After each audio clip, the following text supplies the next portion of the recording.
Hello everyone, TMMgamer here, and today I'm bringing you quite an interesting domination gameplay on Downturn. Now, it's not a 6v6 domination, it's a Team Tactical 4x4, so it's a little bit more slow paced, but that gives me plenty of opportunity to talk about a whole range of things. First and foremost, let's talk about the weapon. I'm using the PP90M1. I think that's it. If I've got it slightly wrong, I apologise, but this is my favourite submachine gun so far. I mean, a lot of people have been going about the UMP, and the UMP is a very, very good weapon. However, this is the SMG I can use pretty much all the time and do well. You know, it's got an amazing rate of fire. It's surprisingly accurate. As you can see there, I was on full auto there, and the recoil really was quite manageable. So it really does encourage you just to put rounds down range, and you can cause some quite substantial damage with it. The only thing is, it has quite a slow recoil, so I would recommend using sleight of hand with it. Because if you don't use sleight of hand, you can get caught reloading pretty often. But as long as you have sleight of hand, you can be as aggressive as you want. You can kill multiple enemies at once because it has quite a large clip, as you can see at the bottom of the screen. So you can blat accurately, kill a lot of people, reload fast with sleight of hand, and it really does turn into a very, very nice SMG. So that is my tip for the day. If you haven't tried out this weapon, I thoroughly recommend it. It really is a fantastic choice. However, what I am going to talk about now is my kill streak setup. Now, this is a kill streak setup I don't think I've seen anyone use so far on YouTube, or in fact in game. I'm using the UAV, the ballistic vests, and the SAM turret, I think it is. Now, this is an ultimate team support kill streak. I mean, this is a kill streak setup I would use. You know, if I have a pretty good team, but we're up against a good competition. Now, at the start of the game, we thought this team were going to put up a good fight, because the game before, they're giving us a really good match. I mean, we just managed to scrape the victory, but it was a very tough game. So what we decided to do is to put on support kill streaks, low support kill streaks with like ballistic vest UAV, just to ensure the maximum chance of us winning the game. Fortunately for us, the game doesn't turn out as close as we were expecting, but you know, just by having these kill streaks, it really just tip the balance in your favour. Obviously, the UAV is just a no-brainer. You know, even with the assassin users, the vast majority of people do not use assassins. So if you use the UAV, you're going to have a rough idea where everyone is. Even if, say, 2 or 3 people on the team are using assassin, if you use the UAV, you're going to have a rough idea where they are, because you'll know where their teammates are, and that's the most important thing.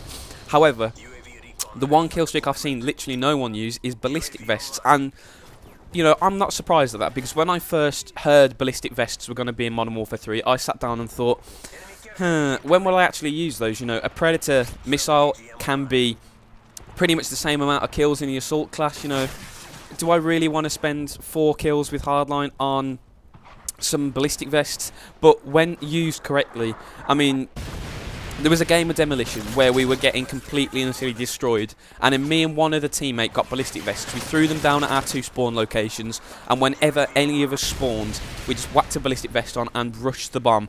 And the ballistic vest, it doesn't do a lot. I think it just gives you like 2 times normal health or something. It's basically like Juggernaut, but just by having that on, it enables you to win gunfights that you would not otherwise be able to win. And as we started pushing the tide back, you know, the ballistic vest started to come again as we got our kill streaks. We moved the ballistic vest spawns up a bit, so we could just push the enemy back by winning gunfights that otherwise you would have no opportunity to win.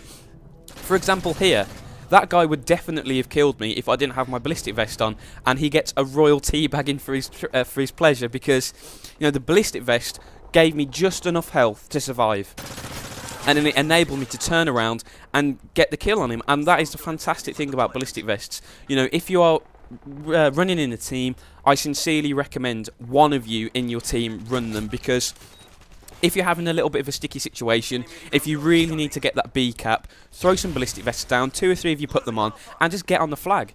You know, if you get on the flag with 3 of you on ballistic vests, they're going to need an almighty effort to turf you off in time to stop the capture. So I really do recommend ballistic vests. Also, SAM turrets.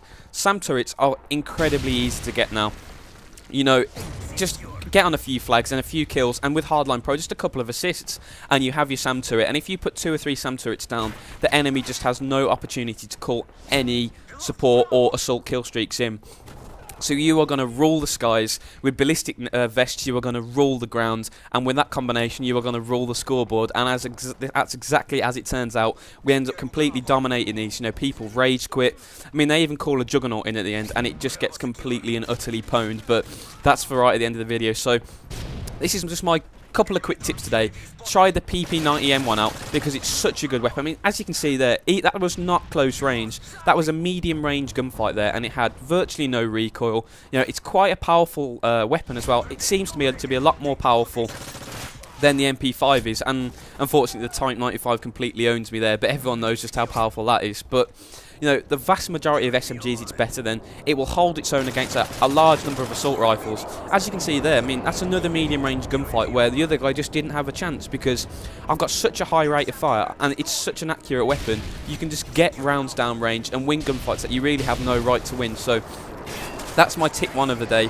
Tip 2, try out ballistic vests. I mean, you might be a little bit doubtful to start with. I know I was, but if you just give them a try, give them a use, you'll be surprised just how effective they can be. Anyway, let's just talk about the map.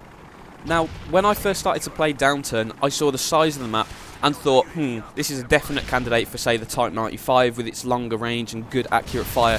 But the more I've played this, the more I've began to understand that it's a very, very close range map. As you can see when I'm walking around here, there are very, very few opportunities for people to see each other from a long way away. You know, when you run into someone, you run into someone at close range and medium range at the very, very most. So what I would recommend for this map is to use either a fully automatic assault rifle, for example the SCAR. I mean, the SCAR is a very, very good weapon for this map. Or use an SMG which has slightly longer range capabilities like the UMP or the PP90M1 like I'm using now. You know, I would not recommend using a shotgun on this map because occasionally you do run into people at medium range and you're going to need an SMG or an assault rifle to deal with them. However, I would not use the burst fire assault rifles, but at the same argument, occasionally you were going to turn the corner and run slap bang into someone and you were going to need the rapid fire of the SMG or the automatic assault rifle to be able to take them down.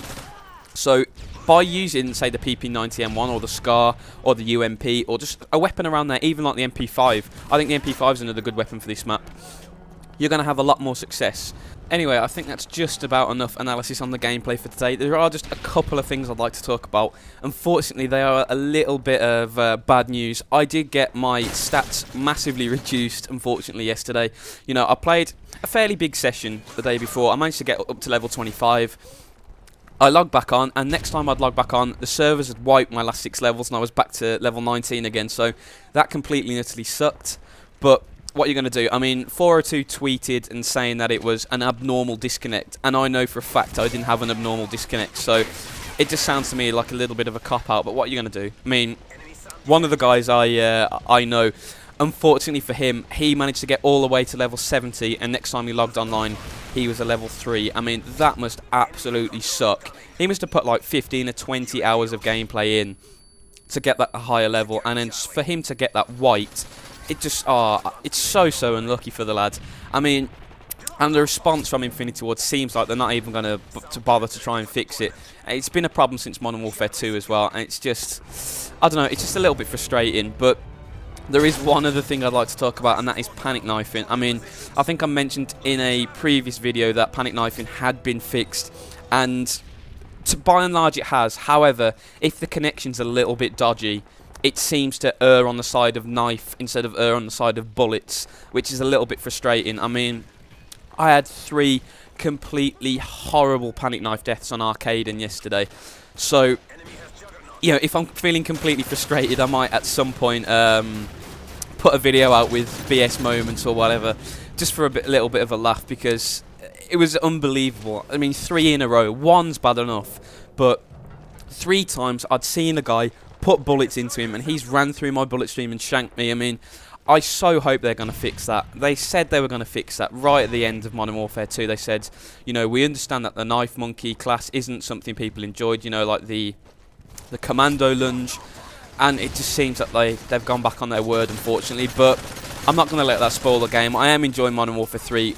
No, 99% of Modern Warfare 3 is very, very good at the moment, so I'm not going to let that be sour grapes. You know, the end of the game now, 200 to 121, a pretty dominating victory. I think the final score is 19-9, so a pretty solid gameplay, you know, but this was a gameplay all about the different kill streak setup and, you know, using a weapon that perhaps many of you haven't seen so far. So I hope you've enjoyed the slight change up. If you did, please rate and comment as always. And as always, guys, have a fantastic day.